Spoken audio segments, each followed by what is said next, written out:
faut vacciner, vacciner, vacciner. C'est l'esprit de Davos.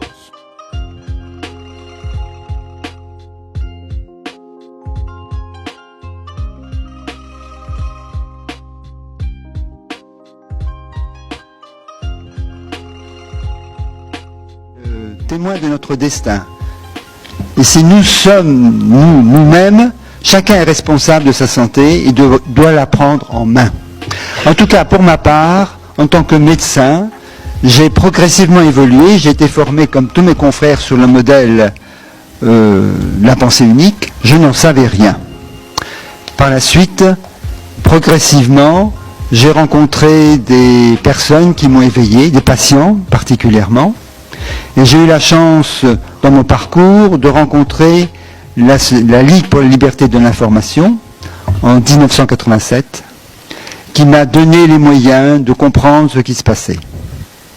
J'ai travaillé avec eux en tant que documentaliste, et à ce moment-là, la Ligue pour la liberté de l'information était reliée à une centrale qui leur envoyait tous les documents, articles et publications évoquant le mot vaccin. Donc on avait tous les documents officiels, classiques, se rapportant sur les vaccins. Et nous avons fait là, à ce moment-là, un travail pour voir globalement ce qui se passait.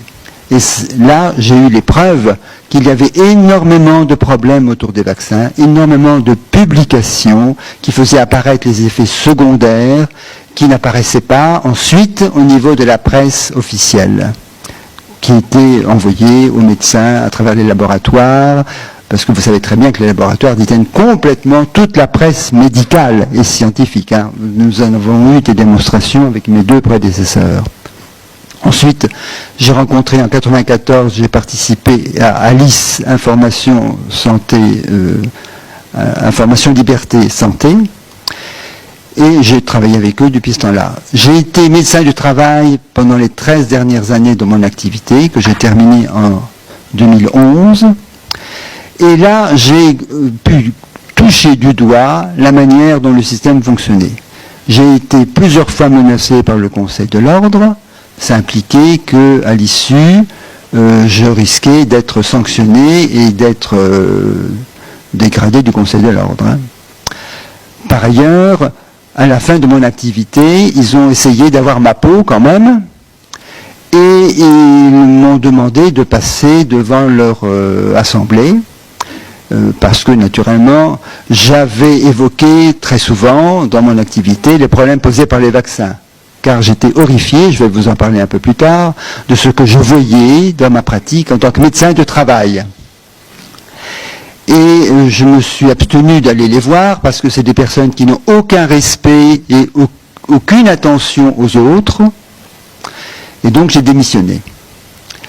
Alors ce que j'ai constaté en tant que médecin du travail, j'ai été catastrophé de la situation de santé des personnes. Le nombre de troubles dits musculo-squelettiques, ostéo-articulaire, générale. La souffrance musculaire des personnes est terrible. Alors j'ai commencé à éplucher pour ce que les personnes pouvaient m'apporter. Ils n'avaient pas tous un document, c'est-à-dire le carnet de santé, qui est censé faire apparaître les événements. Bon, ce qu'on trouve très souvent sur le carnet de santé, c'est les dates des vaccins. Donc j'ai vu une multiplication de vaccins aberrants. On survaccinait les gens tous les 5 ans pour le tétanos. D'après la loi, c'était tous les 10 ans, mais ça ne posait aucun problème pour les médecins de multiplier les vaccins. Et quand le vaccin hépatite B est arrivé, en 1994, de manière généralisée, et qu'on a diffusé ça énormément sur les adolescents, parce que dans la stratégie des laboratoires, ils avaient déjà créé un consortium auprès de l'OMS pour préparer le terrain et sensibiliser l'OMS sur le problème des hépatites. Parce qu'ils avaient dans leur fourgon, par derrière, la mise au point du vaccin qui allait arriver. Et donc, ils ont réfléchi sur la stratégie à mettre en place, et ils savaient qu'il y avait une partie de la population qui était réfractaire à une action de santé. C'était qui? C'était les adolescents. Donc ils ont établi une stratégie de la manière suivante. Si on arrive à avoir les adolescents, on aura la population. Donc tout a été basé pour faire tomber dans le panneau les adolescents à travers le baiser, qui était censé transmettre le virus de l'hépatite, naturellement, et un battage formidable avec la presse et les médias de tout calibre. Et avec ça, on a généralisé la vaccination contre l'hépatite B, au point que, ayant eu les adolescents, la moitié des Français a été vaccinée contre l'hépatite B, même des personnes âgées, des vieillards. Bon, ça vous savez cette histoire. Bien. Donc moi, dans ma pratique, j'ai vu beaucoup de cas de problèmes de santé, de type osseo-articulaire, beaucoup d'arrêts de travail à la suite des vaccinations. Pour valider à un moment donné mon activité en tant que médecin du travail, on m'a demandé de rédiger un mémoire pendant ma formation. J'ai rédigé un mémoire où je m'interrogeais, simplement je m'interrogeais, parce que j'ai suivi 57 éboueurs et rippers dans une communauté de communes et que j'ai pris en charge en 2001. Et donc en 2003, j'ai rédigé un mémoire dans la direction suivante. J'avais constaté que ces gens-là avaient une santé très malmenée, beaucoup d'accidents du travail, beaucoup d'arrêts de travail nombreux, certains presque une année. Et alors j'ai voulu faire une étude pour faire apparaître la situation qui me préoccupait énormément. De la manière suivante, j'ai fait un exhaustif de tous les vaccins reçus par chacun, et j'ai repéré donc les 10 personnes sur les 57 qui avaient le plus de vaccins reçus dans les dernières années, et les 10 personnes qui en avaient le moins. Et j'ai fait apparaître le nombre d'arrêts de travail, le nombre de maladies, de soins qu'ils avaient suivis, et la qualité, le type de maladies qu'ils avaient, parfois très lourdes et très handicapantes, certains opérés, etc.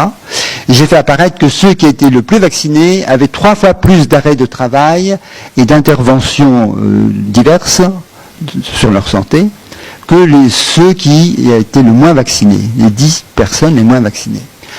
Et quand j'ai présenté mon mémoire, à ce moment-là, mon directeur de thèse, à qui j'avais envoyé tous mes documents préalablement, n'était plus là. On m'a fait passer le dernier.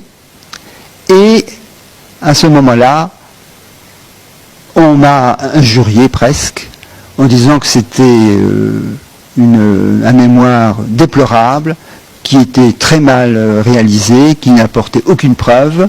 Donc on m'a menacé, au fond, de ne pas me donner mon diplôme, j'avais encore 5 années d'activité, et qu'il fallait que je reprenne complètement, autrement, ce travail. Donc c'est pour vous dire que le système est pourri de bout en bout. Ce qu'il faut comprendre à travers le problème de la vaccination, c'est que le milieu médical actuel ne connaît rien de l'immunité. Les vaccins ont été mis en place par Jenner il y a 2 siècles, à l'époque de Hahnemann, ça a commencé. Ça a été repris en main de manière très péremptoire et violente par Pasteur qui a imposé le scénario. Mais ce qu'il faut savoir, c'est que ces gens-là n'avaient aucune notion des problèmes de l'immunité. C'est seulement, véritablement, au moment du sida, donc dans les années 1980, qu'on a commencé à découvrir l'ampleur et la complexité avec les cytokines, avec tous ces molécules complexes et les jeux entre les anticorps, les macrophages, les polynucléaires, etc., qu'on a commencé à ouvrir l'espace de l'immunité, comment ça fonctionnait. Mais encore ça, ce n'est qu'un tout petit bout. Ce qui est apparu ensuite aussi, peu après, à travers le travail sur le stress, c'est que l'immunité, c'est un axe très complexe, avec plusieurs niveaux d'interaction mutuelle. Le travail sur le stress, ça fait apparaître que l'immunité, c'est un axe avec une dimension psychique, neurologique, hormonale et biologique. Bon, on ne peut pas intervenir sur l'immunité sans qu'il y ait des contre-coups sur un des autres. Et comme le milieu vaccinalistes n'ont aucune notion de ces données de l'immunité parce que eux, ils n'ont qu'un critère. Et vous savez quel est ce critère? Il est très simple. C'est la présence d'anticorps ou pas. S'il n'y a pas d'anticorps, ce n'est pas un bon vaccin, mais s'il y a présence d'anticorps, bien, tout va bien. On ne se préoccupe pas des effets secondaires. Généralement, ils étudient la tolérance du vaccin. Qu'est-ce que veut dire ce mot tolérance? Ce mot tolérance, il veut dire qu'on va regarder ce qui se passe dans les quelques jours qui suivent, lors des essais, ce qui se passe autour du vaccin. Si la santé, s'il y a des accidents, s'il y a des effets. Donc, on va regarder pour des molécules, des protéines qui sont censées avoir une action sur de longueur de temps de plusieurs années, 5 ans, 10 ans, on va regarder pendant 4 jours, au maximum, au mieux, 1 mois. Et le reste, ça part dans le désert, ça disparaît complètement. Est-ce que c'est honnête? Est-ce qu'il y a un sens? Quelle science est là-dedans? Il n'y a rien. Et quand je pense que nous sommes tous formés sur ce modèle, et qu'on nous fait croire que tout est parfait, et que c'est les vaccins qui ont fait disparaître les maladies, vraiment, il y a de quoi pleurer de prétendre que c'est une science. Il faut savoir qu'il y a une manipulation formidable à partir de la disparition de la variole. Je pense qu'ici, la plupart d'entre vous le savent, n'est-ce pas? Il y a eu, l'OMS a rendu un document en 1980, au moment où elle a décrété que la variole avait disparu, où elle a dit que la vaccination de masse avait marché dans un grand nombre de pays, mais que dans un certain nombre, ça n'avait pas réussi du tout. Et qu'à la suite de ça, ils avaient dû changer complètement de stratégie. De la manière suivante, c'est une forme de quarantaine, tout simplement, la stratégie qui a changé la donne et qui a réussi à éradiquer la variole, même dans les zones où on n'arrivait pas. Ce qui s'est passé, par exemple, en 1962 et qui a amené l'OMS à changer de stratégie, c'est qu'ils ont vacciné de masse en Inde. Et à ce moment-là, dans les années qui ont suivi, les 3-4 années qui ont suivi cette vaccination de masse, la variole a explosé. C'était une impasse totale. Donc, ils étaient obligés de faire disparaître le scénario et de changer de stratégie. Ils savaient que la variole n'est contaminante qu'après l'éruption de fièvre qui dure 2 jours. Quand les boutons apparaissent, à ce moment-là, il y a un risque de transmission important. Il n'est pas terrible, mais il est important.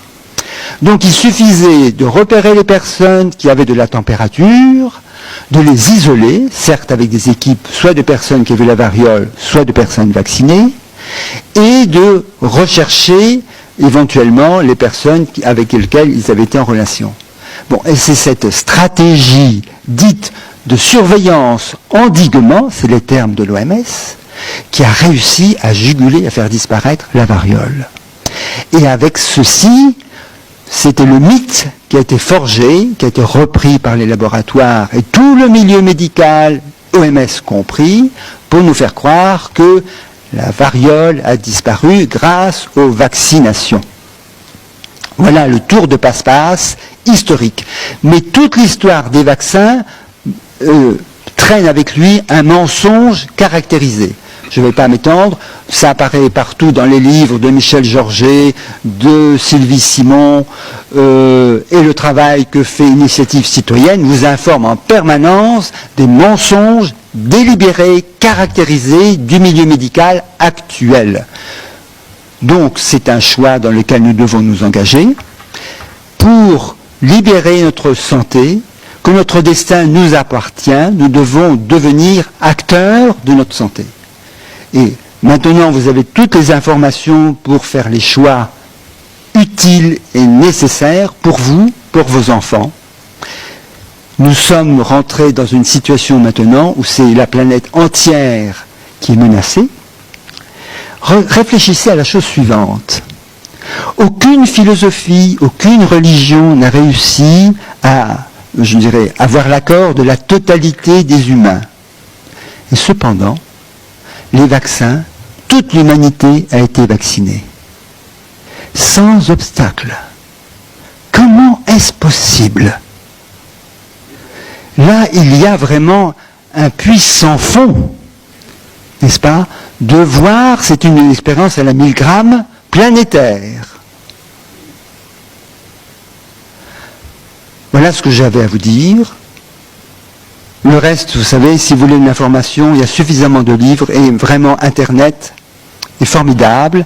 Et merci à Initiative Citoyenne. Mais je voudrais terminer mon échange avec vous, d'abord par les questions que vous avez apportées, mais je voudrais qu'on ait 1 minute de silence pour toutes ces victimes dont nous avons pris conscience ce soir. Je rajouterai que la pire des victimes de tout ce système, ce sont les enfants. Quand on pense que dès les premiers mois de la vie, pendant la première année de vie, le calendrier vaccinal prévoit 18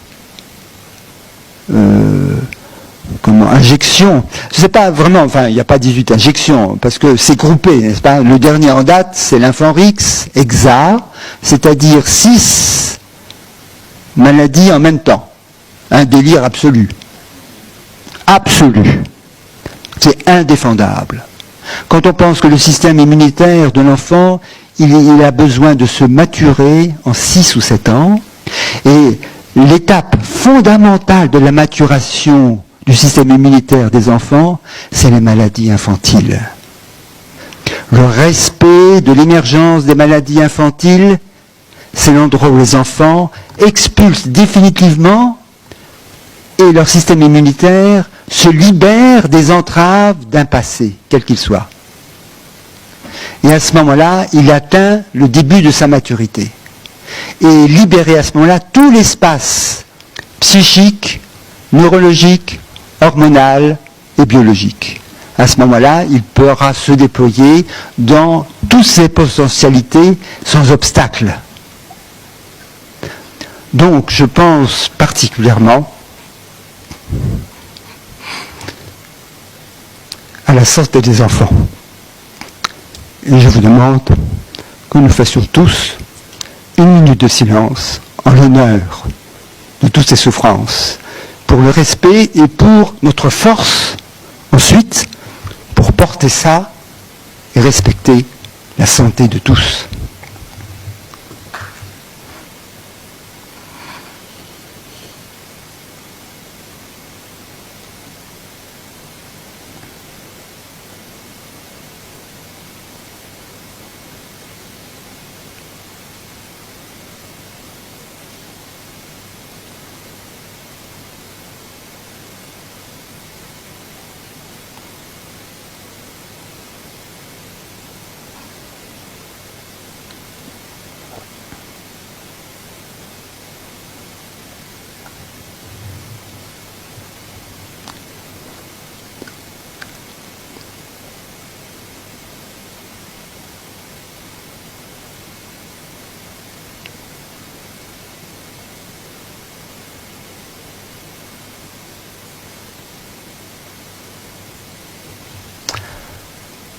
Voilà, je vous remercie.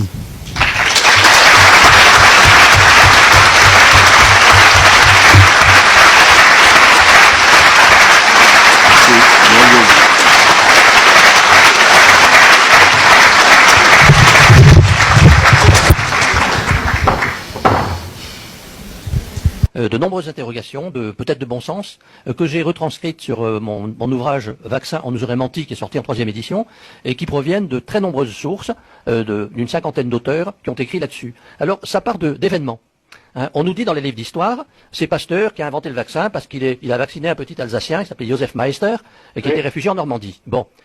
Très bien, nous sommes en 1885 ou 86, à l'époque où la France vient de perdre l'Alsace-Lorraine, où tout le monde fait cocorico parce qu'on a sauvé, soi-disant, un petit Alsacien, parce qu'on l'a vacciné contre la rage alors qu'il venait de se faire mordre par un chien. Seulement ce qu'on a oublié de nous dire, et ce qu'on dit l'entourage de Pasteur et sa famille après, c'est que le chien, il avait mordu d'autres personnes dans le village qui n'ont été ni vaccinées ni malades. Donc si on avait su ça tout de suite, ça aurait peut-être changé le débat. Donc on est parti sur un exemple unique, le monde a fait cocorico avec la France, et on est parti là-dessus. quelques années plus tard, nous passons en 1918, aux Philippines. Les Américains, qui occupent les Philippines depuis une vingtaine d'années, se rendent compte que depuis 20 ans environ, le taux de variole aux Philippines est d'environ 10% en permanence. Ils appellent ça une endémie, une pandémie. Bon. Ils entreprennent donc de vacciner. Et de nombreux auteurs nous disent, le taux est monté à 65%. Alors les Américains, très beaux joueurs, disent on a peut-être mal fait les choses, on va quadriller la capitale, Manille, et on va vacciner tout le monde. Et l'histoire nous apprend que dans les années 20, eh bien, une grosse partie de la population de Manille est morte de la variole. Et dans l'île de Mindanao, où les habitants, la seule île où les habitants avaient refusé le vaccin, le taux est resté à 10%.